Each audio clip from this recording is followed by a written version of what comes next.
We're going to get started by going back to the diagram, the MRI diagram that I showed yesterday, okay? Because what we're going to discuss today builds on what we talked about yesterday. So remember right here in this region how the insular cortex sits right next to your temporal lobe and your frontal lobe, right? And as, again, we talked about, your frontal lobe is your executive function. It's the thing that starts every single action that we make, right? Whether it's any sort of voluntary movement that initializes in your frontal lobe, right?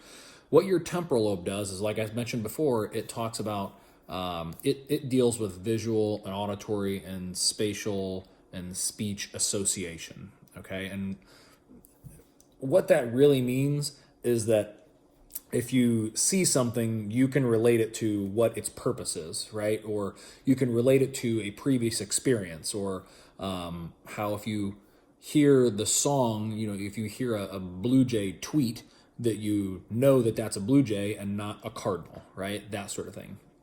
So let's put this in terms that a patient would understand, right? Like if you were to see a big chunk of metal laying on the ground, right? And if you're going to pick it up, your brain has to look at that and perceive how heavy it thinks it is, right? So that your motoric output can be appropriate for that given task, right? So if that chunk of metal is as big as a pizza box, and if it looks like a hollow piece of aluminum, you're probably not going to create as much force as if you perceive it to be a piece of solid, dense lead, right? It's going to be orders of magnitude a lot heavier, and it's going to require a lot more effort, right? So consequently, guess what? If you go into it like it's a piece of lead and you don't go in heavy enough, guess what? There's a chance you could hurt yourself, right? If you go in to pick up the aluminum and you think it's going to be a lot heavier than it really is, you're probably going to hurt yourself, right? So we have to have that association so that we properly judge and run the proper motor program to create the desired output.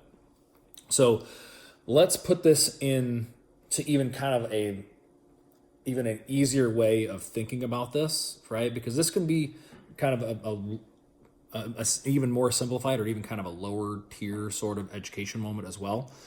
And look at muscular contraction, right, is 100% linear with the nerve stimulus that it receives, right? So as nerve signal increases, muscle strength increases, right? It's not the other way around, right? You don't build muscle strength by working the muscle. You're building muscle strength because you're building the neurological circuitry to therefore send a greater stimulus down.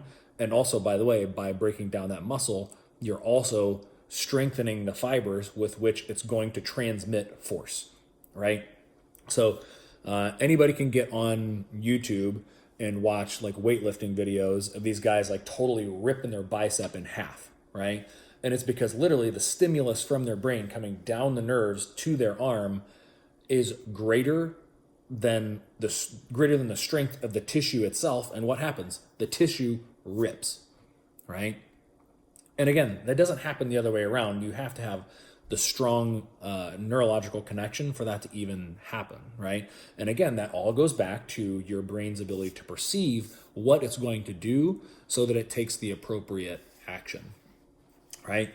So whichever way you want to spin that with, folks, obviously I think it's going to be an excellent education, because again, people think that muscles run the show, and the muscles, they're the slaves in the equation, right? The brain and the nerves are in control, which makes your adjustments super important.